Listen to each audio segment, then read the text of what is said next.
I went to a Flashpoint event yesterday, got to shake hands with the great Jim Bailey. Never saw him in person. These guys never get old. Wonderful people, humble and kind. Hall of Fame in God's book. Flashpoint was essential to starting the resistance movement, and they still are, keeping things rolling. Many had a part to play in turning this country around, but some were essentials. It couldn't have been done without them. The president, certain people in media, government, and the church, and definitely Flashpoint. I'm not talking about favorites here. Everyone who answers God's call is his favorite, at whatever level. You're not his favorite because your calling is higher. That's a spiritual pride, Pharisaic spirit.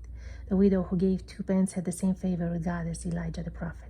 Mary had favor. Daniel was highly esteemed. As long as you love God and serve him with all your heart, you are his favorite. You draw near to God, he draws near to you. If you're ignoring him, you'll never taste the sweetness of his closeness, nor reap its benefits. Isaac loved Esau more because he would make him good venison soups. Queen Esther, dressed in her royal robes, threw banquets and probably had the king sleep in her quarter before she said, "Your Majesty, if I have found favor with you, and if it pleases you, grant me my life and spare my people." She had favor. The king said, "What is your request, Queen Esther? I'll give you even half the kingdom."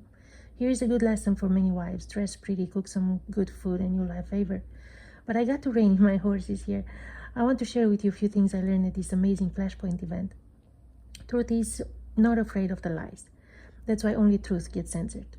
However, when we have the freedom to speak and we don't, it's wrong.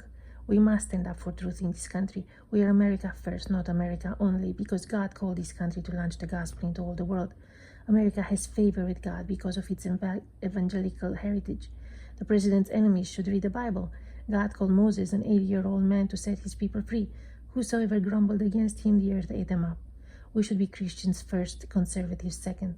Judge everything to the light of the scripture. What does God think of a terrorist regime in Iran who wants to destroy the Christian and Jewish civilization?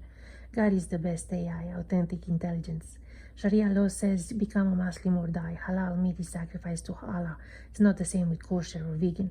People who call themselves Christians and are not supporting the war and the Jewish state are so confused, I wonder if they are even saved. The Jews gave us Messiah. We should bless them, not curse them. Pray for them that they will get saved and have peace in their land. The Bible even says that God uses the salvation and the blessings of the Gentiles to provoke Israel to jealousy, a holy envy intended to make them desire Christ. Israel is the older brother, we are the prodigal son. Moses said in Deuteronomy 32, "I will provoke them to anger with a foolish nation." Don't brag, be humble and pray for them. The father couldn't wait for the prodigal son to come home, and to the older brother, he said, "Isn't everything I have yours?" At that point, he had nothing. Only when the father died, he got everything. If the older brother dies in his sin and doesn't accept God's sacrifice on the cross, won't inherit anything. We all need God's grace and forgiveness to make it to heaven. None of us is good enough.